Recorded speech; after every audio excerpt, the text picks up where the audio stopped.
Hello दोस्तों, कैसे आप सब। उम्मीद करता हूँ कि आप लोग ठीक होंगे। तो पिछले वीडियो में हमें 1 से 100 तक क्वेश्चन कर लिए थे। अब आज हम 101 से लेकर जितने भी क्वेश्चन बचा हुआ है वो सारे क्वेश्चन करेंगे।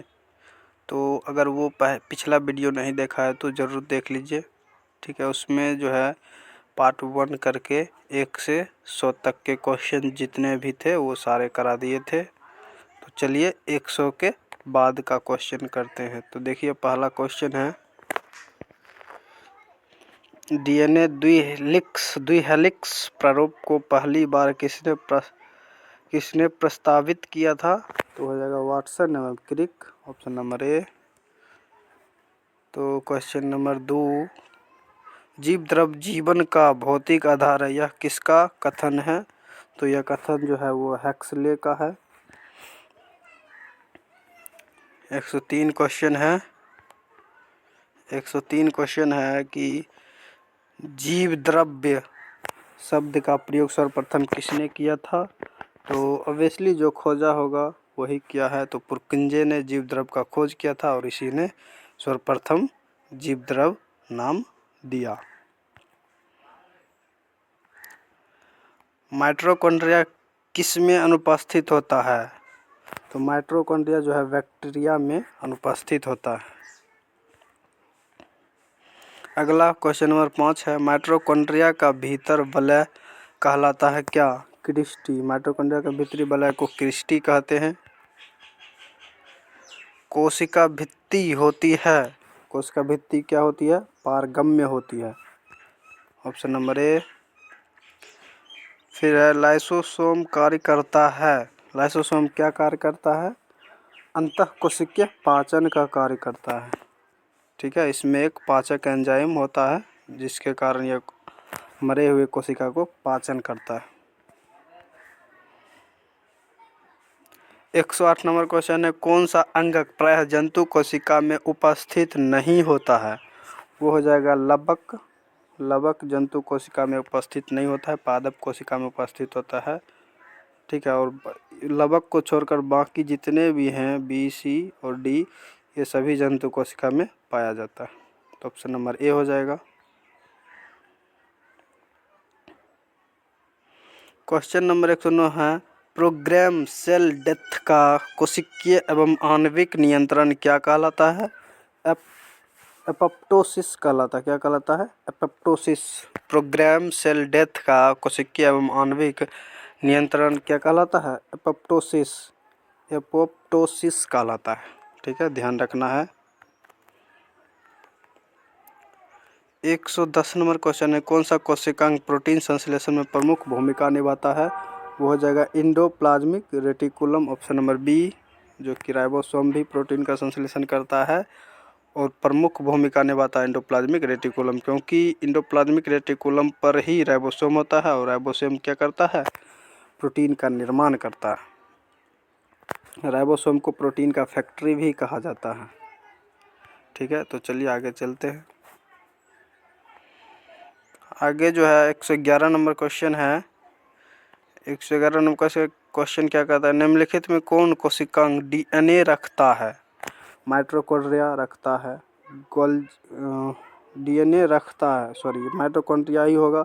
अगर लवक होता तो लवक भी रखता है, और एक और है केंद्रक, वो भी डीएनए रखता है, और बाकी ये सब डीएनए नहीं रखता, ठीक है। तो सही ऑप्शन नंबर ए हो जाएगा। सही ऑप्शन नंबर ए हो जाएगा, माइटोकॉन्ड्रिया डीएनए रखता है। आगे है, गोल्जी काय का प्रमुख कार्य क्या है? गोल्जी काय का जो है भोजन का आदान प्रदान या भी कोई भी पदार्थ का इधर से उधर भेजने का कार्य करता है, वो अस्त्रावन का कार्य करता है। अस्त्रावन मतलब एक ओर से दूसरे ओर ले जाने का। क्वेश्चन नंबर 13 है, किसकी उपस्थिति के कारण किसी पादप कोशिका और पशु कोशिका में अंतर पाया जाता है? कोशिका भित्ति ये भी इसकी वजह से ही जंतु कोशिका और पादप कोशिका में अंतर होता है। क्लोरोप्लास्ट से भी, कोशिका कला केंद्रक झिल्ली से नहीं, ये ऑप्शन के अनुसार ये दोनों हो जाएगा। दोनों हो जाएगा, ये भी होगा और ये भी होगा, दोनों हो जाएगा। जंतु को पादप कोशिका और पशु में अंतर, कोशिका भित्ति रहता है जंतु पादप कोशिका में, इसीलिए अंतर है, और इसमें क्लोरोप्लास्ट रहता है पादप कोशिका में, जंतु कोशिका में नहीं होता। तो ये ऑप्शन के अनुसार ये दोनों हो जाएगा, वहाँ आपको ऑप्शन में दो नहीं रहेगा, कोई एक ही होगा। तो चलिए आगे बढ़ते हैं, ये क्वेश्चन के अकॉर्डिंग ये दोनों हो जाएगा ऑप्शन। तो चलिए आगे चलते हैं। आगे 114 नंबर क्वेश्चन क्या कर रहा है, निम्नलिखित में से किसने यह मूल अवधारणा प्रस्तुत की थी कि सभी जीव कोशिका के बने हुए हैं। ये किसने की थी, सभी जीव, जो सेल थ्योरी दिया था, सेल थ्योरी किसने दिया था, सेल थ्योरी दिया था स्लाइडेन एवं स्वान। ये दो सही है, स्लाइडेन स्वान, 4 सही है। इसी ने सेल थ्योरी में यह बताया है कि मूल अवधारणा प्रस्तुत किया है कि सभी जीव कोशिका के बने होते, यही अपने थ्योरी में यह बताया है। तो कौन कौन है, 2, 4, जो 2, 4 है वही सही, ऑप्शन नंबर डी सही है। 115 नंबर क्वेश्चन है कि 80% से अधिक सेल कोशिका में पाए जाने वाला पदार्थ क्या है, वो जल। क्योंकि हम जानते हैं कोई भी कोशिका है उसमें सबसे अधिक जल होता है, क्योंकि जल नहीं रहेगा तो वो जो भी है तरल बना नहीं रहेगा, तरल नहीं बना रहेगा और कोशिका सिकुड़ जाएगा तो इंसान मर भी सकता है। ठीक है, कोशिका के अंदर जो जल रहता है वही कोशिका को अपने निश्चित आकार और तरल बना के रखता है।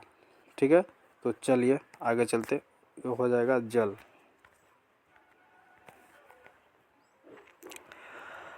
प्रसरण की परिभाषा क्या है, प्रसरण की परिभाषा है कि एक अर्धकला में होकर विलय का प्रवाह, ऑप्शन नंबर बी है कला के बगैर जल का प्रवाह, अर्धपारगम्य कला में होकर कम से अधिक सांद्रता की ओर विलायक जल का प्रवाह, उपर्युक्त में से कोई नहीं। ये हो जाएगा ऑप्शन नंबर सी, अर्धपारगम्य कला में होकर कम से अधिक सांद्रता की ओर विलायक यानी जल का प्रवाह, ऑप्शन नंबर सी हो जाएगा। 117 नंबर क्वेश्चन क्या कह रहा है, 117 नंबर क्वेश्चन कह रहा है कि अधिक लवण वाले विलयन में यह कोशिका को रखने पर वह सिकुड़ जाती है, क्योंकि जो है यह बाह्य प्रसरण द्वारा जल बाहर निकल जाता है, बाह्य प्रसरण द्वारा बाहर निकल जाता है, जल बाह्य प्रसरण द्वारा बाहर निकल जाता है। जब अल्प प्रसारी विलयन में हम अधिक लवण वाले विलयन में कोशिका को रखेंगे तो कोशिका जो है वो बाह्य प्रसरण द्वारा लवण से कोशिका से जल बाहर निकल जाएगा, ऑप्शन नंबर बी सही हो जाएगा। 118 नंबर क्वेश्चन कर रहा है, यदि एक कोशिका आकार में न्यूनीकृत होती है, मतलब सबसे आकार में छोटा होता है, तब वह एक विलयन में रख दी जाती है तो ऐसा विलयन होता है, कौन सा विलयन होता है जो न्यूनीकृत हो जाता है, यानी कि मतलब छोटा हो जाता है, तो हाइपरटोनिक क्या हो जाएगा, हाइपरटोनिक विलयन में रखेंगे तो कोशिका क्या हो जाएगा, आकार में न्यूनीकृत होती है। ठीक है, इसका सब सारा जल बाहर निकल जाता है। तो देखिए क्वेश्चन नंबर 119 क्या कर रहा है, एक कोशिकीय आयतन में बढ़ती है जब यह रखी जाती है अल्प पराशरी विलयन में, क्योंकि अल्प पराशरी विलयन में हम कोशिका को रखेंगे तो कोशिका विलयन का सारा जो जल है अपनी अंदर अवशोषित कर लेती है और जिसके कारण इसका आयतन बढ़ जाता है, ऑप्शन नंबर सी।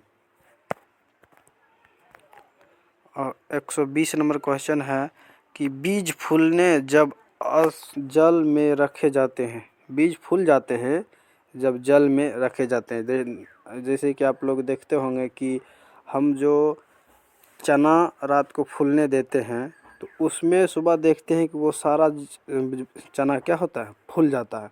वो क्यों फूल जाता है, तो अंतः श्वसन के कारण वो चना फूल जाता है, क्योंकि अंतः श्वसन जो वो होता है जो अपने आप को अपने अंदर जो है धीरे धीरे जल को अवशोषण अवशोषण कर लेता, स्वतः अवशोषण कर लेता है, तो वही क्या होगा, वही बीज के अंदर जो पानी जाता है वही पानी फूल जाता है। किसके कारण होता है, वो होता है अंतः श्वसन के कारण। ऑप्शन नंबर बी हो जाएगा। 21 नंबर कह रहा है, 121 नंबर क्वेश्चन क्या कह रहा है, लकड़ी के बने दरवाजों का वर्षा ऋतु में फूल जाना क्या कहलाता है। आप लोग देखे होंगे कि जब बारिश जो पड़ता है तो आप मतलब देखे होंगे कि जो दरवाज़ा है वो जिसे हम केवाड़ बोलते हैं, कवारी जो होता है वो क्या होता है, अपने आप बारिश में वो जो भी लकड़ी का बना होता है वो धीरे धीरे फूलने लगता है। वो किसके कारण होता है, ये भी अंतः श्वसन के कारण होता है, क्योंकि उसमें जो अंतः श्वसन जो धीरे धीरे अपने अंदर जल को अवशोषित कर लेता है, जिसके कारण वह फूल जाता है। तो ऑप्शन नंबर बी हो जाएगा ये भी। तो चलिए ऑप्शन नंबर बी सही है। तो चलिए आगे चलते हैं। आगे 122 नंबर क्वेश्चन का रहा है, उर्वरकों का अतिरिक्त मात्रा में प्रयोग पौधों की मृत्यु का कारण बनता है, क्यों? क्योंकि यह बाह्य परासरण द्वारा जल बाहर निकल जाता है। मतलब अधिक हम खेतों में उर्वरक देंगे या फिर गाछ के जड़ों में अधिक उर्वरक देंगे तो वह बाह्य प्रसरण के द्वारा जल बाहर निकल जाता है, ना कि अधिक उर्वरक देंगे तो अधिक पैदावार होगा, ऐसा नहीं है। वो अधिक अगर उर्वरक हो जाएगा तो पौधा की मृत्यु भी हो सकती है। क्यों हो सकती है? क्योंकि पौधा के जो उर्वरक है वो बाह्य प्रसरण द्वारा सारा जल बाहर निकल जाएगा और पौधा क्या होगा, सूख जाएगा, जिसके कारण पौधा की मृत्यु हो जाएगी। ऑप्शन नंबर बी सही है।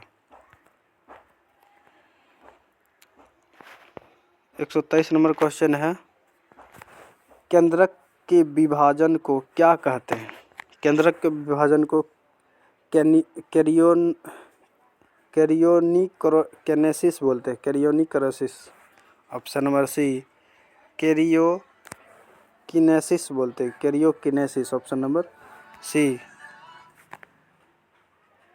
तो 123 तक क्वेश्चन देख लिए थे, अब 124 से देखते हैं। शरीर के वृद्धि एवं मरम्मत हेतु कौन सा कोशिका विभाजन उत्तरदायी है?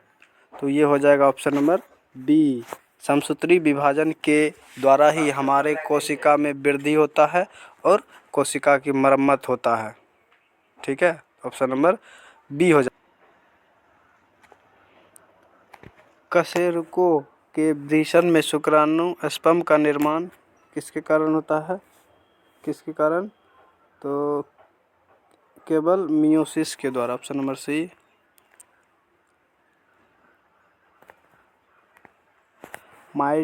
मिटोसिस में सबसे ज़्यादा समय में पूर्ण होने वाला अवस्था क्या है? प्रोफेज। सबसे कम अवस्था में एनाफेज। ठीक है, तो सही ऑप्शन हो जाएगा option number A. 127 number question कर रहा है, पादप कोशिका में साइटोकिनेसिस किसकी सहायता से होता है? तो सेल प्लेट के द्वारा होता है, कोशिका पट्टिका के द्वारा होता है साइटोकिनेसिस।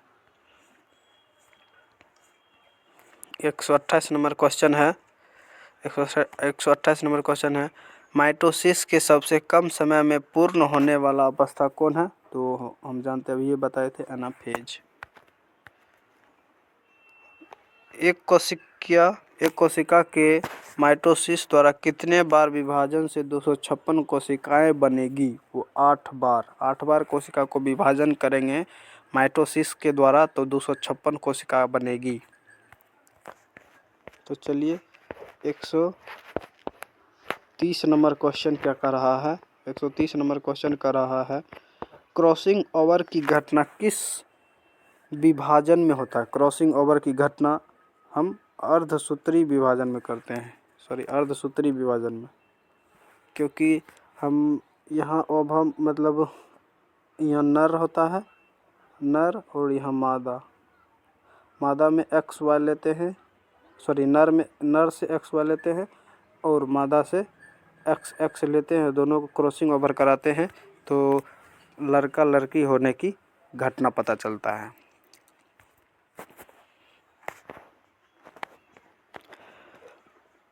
पार गति क्रॉसिंग ओवर किस अवस्था में होता है? तो क्रॉसिंग ओवर जो है वो किस अवस्था में होता है? पैक्टीन की अवस्था में होता है। 200 शुक्राणु स्पर्म बनाने के लिए कितनी बार मियोसिस द्वारा कोशिका विभाजन होगा? वो 50 बार मियोसिस द्वारा कोशिका विभाजन होगा, तब 200 स्पर्म बनेगा। टेलोफेज की विपरीत क्या होता है? प्रोफेज। यानी टेलोफेज सबसे लास्ट वाला अवस्था है और प्रोफेज सबसे पहले वाला अवस्था है। तो इससे हम विपरीत बता सकते हैं। 34 नंबर क्वेश्चन कर रहा है, माइटोसिस में सेंट्रोमियर किस अवस्था में विभाजित होता है? सेंट्रोमियर जो है वो एनाफेज में विभाजित होता है। ठीक है, ऑप्शन नंबर सी।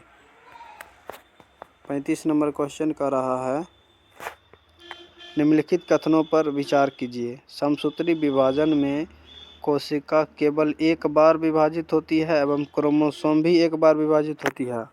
सही है। अर्धसूत्री